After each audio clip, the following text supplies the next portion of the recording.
معلقة سمنة كبيرة. لو مش عندك سمنة حطي زيت مفيش مشكلة، بس هو السمنة طبعا اكيد بتطعم الحاجة.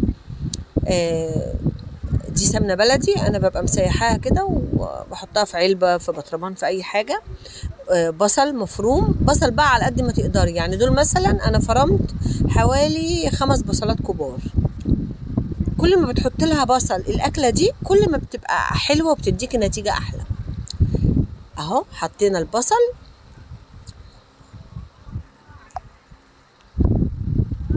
خليكي بقى مع البصل لغاية ما يحمر. افضلي بقى رايحة جاية عليه كده قلبي فيه، وانتي كده بتشطبي الحوض، وانتي بتعملي اي حاجة، ممكن تكوني بتعملي سلطة او حاجة. بصي اهو زي ما انتي شايفة كده، بصوا البصل وصل لونه الى انه يكون عامل ازاي. ادي لون البصل، بصوا انا بوريه لكم اهو، عامل زي البصل المكرمل كده، يعني احنا يعتبر بنكرمل البصل. حلو كده.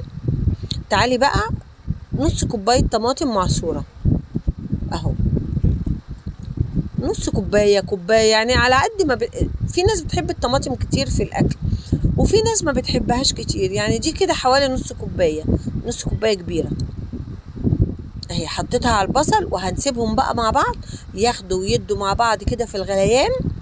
على ما تكوني كده عملتي اي حاجة تانية مفيدة، هنسيبهم وبعد كده هنرجع لهم تاني وهنشوف حصل لهم ايه. ادي النتيجة بعد ما سبتهم مع بعض ياخدوا ويدوا كده وغليان. بصوا بقى البصل مع الطماطم بقى عامل ازاي. في الوقت ده بقى انا كنت كسرت كام بيضاية كده في طبق. تعالي بقى حطي بقى البيض كده.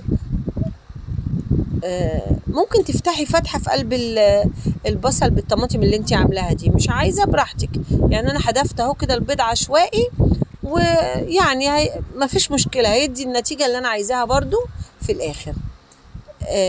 رشة ملح حلوة كده، ورشة فلفل اسود على الوش، وغطي بقى البيض اللي انت حطيتيه على الطماطم والبصل دوت، وهدي النار.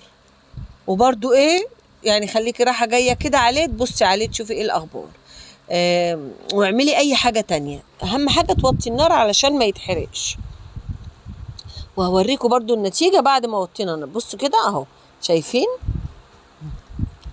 انا كده بعد ما رفعت الغطا من عليه. بصوا تعالي بقى حطيه في الاطباق ودوقي وكلي احلى شكشوكة في الدنيا بالبصل. دي شكشوكة البصل يا جماعة. في شكشوكة تانية اللي هي الشكشوكة دي اصلا متعددة الاشكال والطعم. دي اللي بالبصل، في منها بالفلفل الاخضر والطماطم بس، وفي منها بيتحط بطاطس مهروسة، وفي منها بيتحط جبن. فدي نوع من الشكشوكة يا جماعة، هتعجبكم قوي لو عملتوها، طعمها لذيذ، طعمها حلو قوي. البصل طبعا بيدي طعم لأي حاجة. انا عملتها، حمرت جنبها بطاطس وبس كده. ما تنسوش بقى اعادة نشر الفيديو.